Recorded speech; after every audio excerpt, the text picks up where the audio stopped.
G'day Doggies fans, hope everyone's doing well. Doing better than me anyway. I've got a bit of the hay fever, so if I sound a bit off, apologise. I'm going to struggle through it.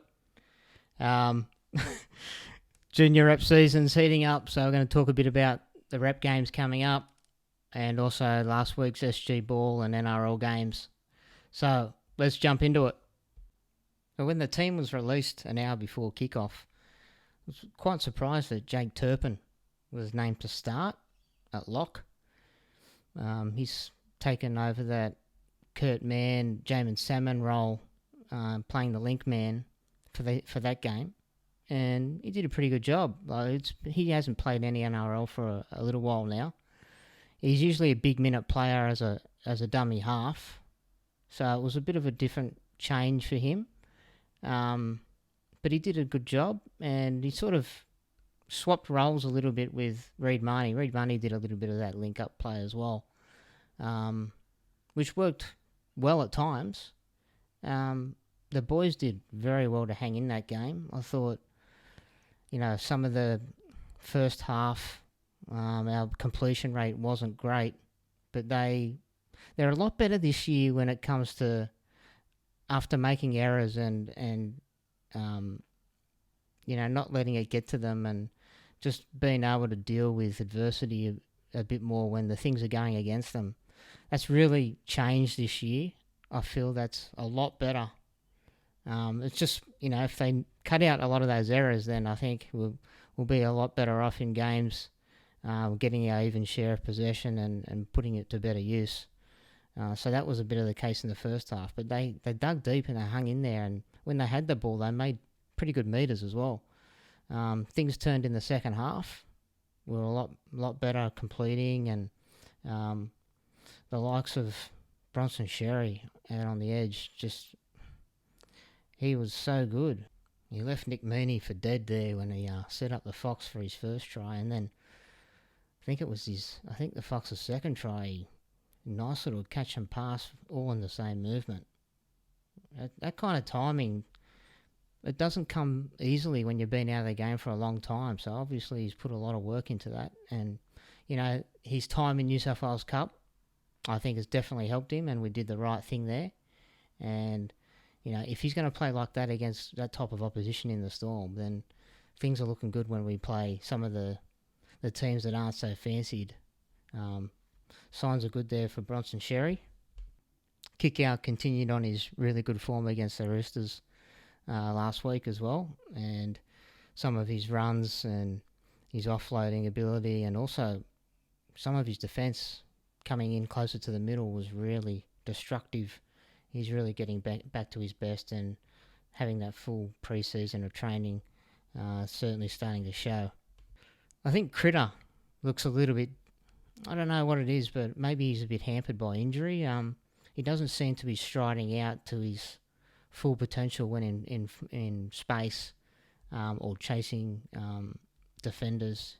He just looks a little bit off the pace. I don't know what it is, but maybe because he was swapped to the other side of the field. I'm not too sure, but we need to see a bit more from Critter. So it's not only just a threat on the left. If we're going to persist with Xerri and Addo-Carr on that side, we need a threat on the right side as well with him and Carraz. So hopefully that starts to show a bit more over the next few weeks. Connor Tracy, he actually played fullback in that game, and he did a really, really good job. Some of his positioning and his returns, he's pretty quick off the mark, Connor Tracy, and he gets a good play the ball. He gets to his feet very quickly. He's very balanced, very well balanced player. I like Connor Tracy. He's very reliable. He's Mr. Reliable. Whether he's playing fullback, wing or centre, he can also cover in the halves. He's such a good acquisition for the Dogs for 3 years. It'd be interesting to see whether Cam persists with him at fullback, or now that Blake Taft's available, he goes back into fullback, because I do think that Blake Taft offers a little bit more playmaking ability when we've got that shape going wide, and Blake Taft is coming up into the line to create the extra man, and He's got that little bit more, I don't know what it is, but his agility out wide, but he's also able to pass, kick. I'm not too sure what Connor Tracy's kicking game is like, but I don't know. It's like one player has more abilities in one aspect of the game than the other, and the other one has the opposite. So it's trying to get that balance and the right mix that's best for the team. But I think both players should definitely be in our 17 every week. The one thing that Blake Taff offers as a fullback is his experience playing as a halfback in the juniors. And, you know, like with a Hutch, Drew Hutchison's not exactly the most blinding speed of a half. He's more of a organising, extra link-up man through the middle. And having Blake Taff there with that experience playing halves with a kicking game, he's got a pretty good kicking game, Blake Taff, and his ball playing ability, but because of the uncertainty whether he's going to ball play or run, and he can also run and step, especially if you give him a little bit of space out wide. I think that might work in his favour. But, you know, with reliability, as I said before, Connor Tracy's never going to let you down. But just to wrap up the NRL game, I thought there was 2 plays in that second half, back-to-back plays actually, which really typified our performance and triggered the comeback. It was Connor Tracy was retrieving a kick, a grubber in goal, picked up the ball and passed it back to Jacob Carraz, who was backing him up in goal, and he ran it out into the field of play. And then off the next play, the ball was spread early wide, and it found Bronson Sherry, who just put the burners past Nick Meaney and found the Fox on his outside, and then he went the rest of the field and scored.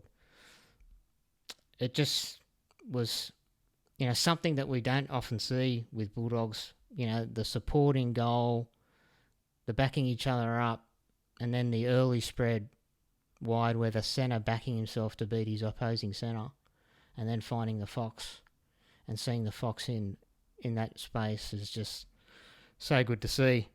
And then he backed it up with a couple more tries after that. It's a fantastic performance from the Fox. A lot of people are criticising him when he was out and that he doesn't contribute enough, but everyone can see the best of the Fox in that game, and if he does that on a regular basis, well, then we're going to be well in games. On to the SG Ball Elimination Final against the Parramatta Eels that was played at Leichhardt last week, and big winners, 42-10. Unfortunately, I don't have any picks of the game for this one. Couldn't find any out there. So I have to rely on the scoreboards while you listen to my lovely voice. There's also the highlights from this game that will come up later, as well as all the team lists for the upcoming finals this weekend, and also I'll give a scoreboard of the previous game that their opponents have got this weekend that they had during the year, just to see the past performance against our opponents. Harold Matts haven't played the Warriors this year, so there's none there. So that's a bit of an unknown. So back onto the game with the SG Ball. We play a very forward-dominated game in SG Ball, more so than probably the other grades, from what I've seen. We really rely on the likes of Seve, Oliver Smith, Leota when he comes on, a couple of the other bench forwards, but also the edge forwards as well in Logan Spinks and Suzai Alatini. And they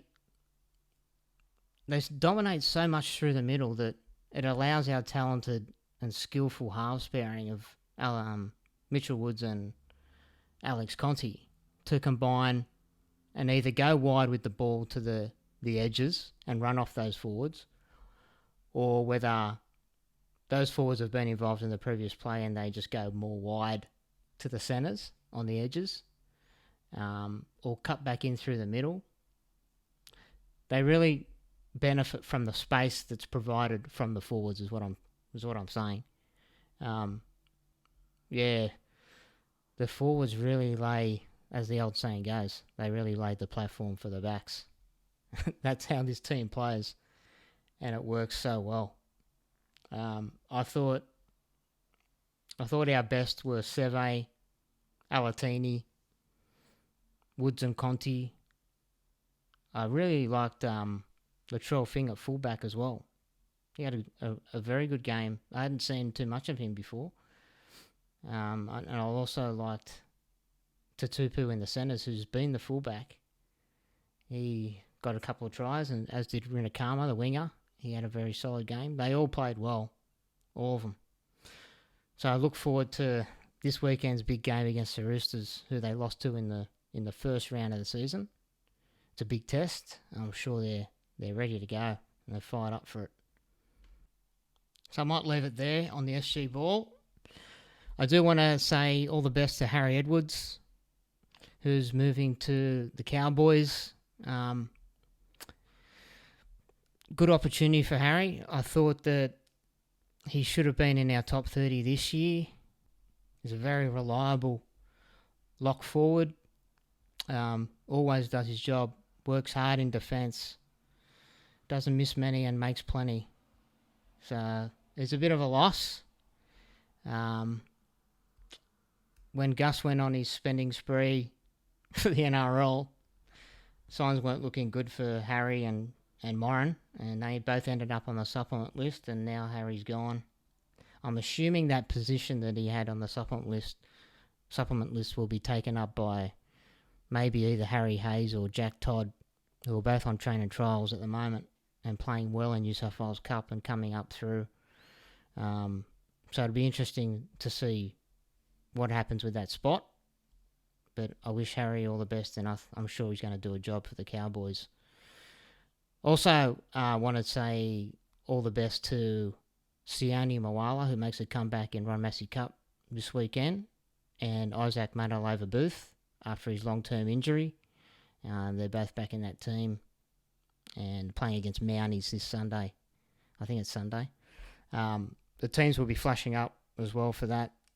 So I'm going to leave it there and let all the highlights and the team picks and tables flow out for the rest of the video. And I'll talk to you next week after watching all 4 of the finals. It's a massive weekend of footy. And New South Wales Cup is also televised, I think, on Sunday. Jersey Flegg, though, I won't be able to watch that one. After they made their journey down to Canberra last week, they're up to Newcastle this week. So plenty of travelling for the young fellas. Good luck to them up there. And lastly, don't forget to get out there at Henson Park on Saturday to support the Harold Matts and the SG Ball, playing their semi-finals, and then a little bit later in the afternoon, give you time to get over to Leichhardt and watch the Lisa Fiola girls, followed by the Tasha Gale girls, as they both play Newcastle in their semi-finals. So get behind everyone, and I'll talk to you next week after watching those games, and good luck to the Dogs in the NRL on Sunday against the Knights. Ciao. Among their start to the season, but they're on it here with Woods going early. Big chance straight away. They'll stroll in. Tatupu goes over. Good work from Woods. Good work from Fing. But they'll speed it up now with Woods digging into the line, finding a lovely pass. Oh, it's not slow anymore. Alatini crashes over. 4 Parramatta players turn him away. Kafusi square for Conti. Conti for Smith. Smith on the run finds Rinakama. Oh, we got props passing for tries. It's all go at Leichhardt. That's not in the job description for Oliver Smith. He lands on the deck on the 10. Rogers away for Smith. Smith for Woods. Woods for Fing. Fing away. They'll score again. Tatupu's got another. Still tackles up the sleeve. Rogers jumps out, finds the big man, Leota from close. He twists, hand is in the air, last tackle. Para have done well so far. How's the finish? Conti to the line, fizzed it square for Spinks, who reached out. Upper body strength from Logan Spinks. Alatini will run, he will juggle and get hit. And land on about the 10 and get a couple taken off him. He finds a pass for Leota. The offload working for the Dogs. It was a late one. Rogers sweeping across for Conti. Conti across for Fing. Big chance in the corner. Rinakama. Straight off the training ground onto Leichhardt Oval.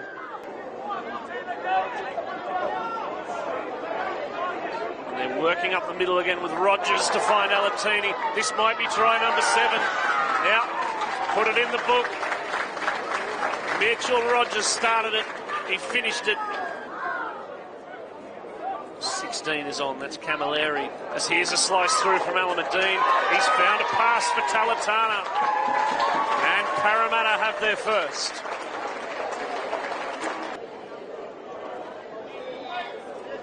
Here's Woods.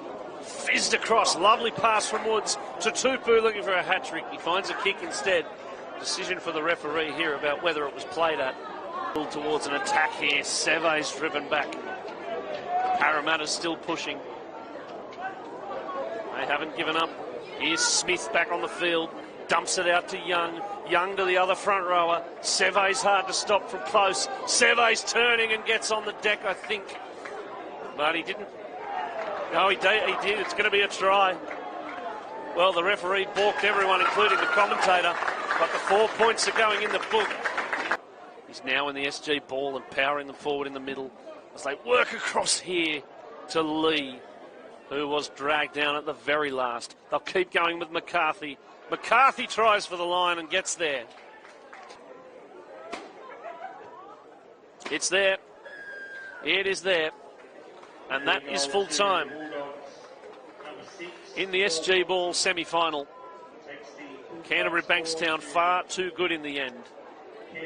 8 tries and 5 goals makes 42 points for them. Parramatta with 2 tries and a goal. 42-10 the final scoreline here.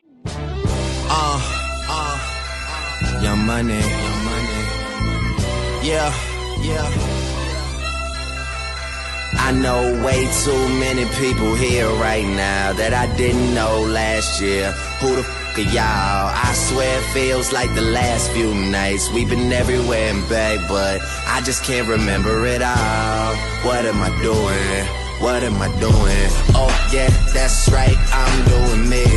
I'm doing me. I'm living life right now, man. And this what I'ma do till it's over. Till it's over. But it's far from over. Yeah, that's right, I'm doing me. I'm doing me. I'm living life right now, man. And this what I'ma do till it's over. Till it's over. But it's far from over.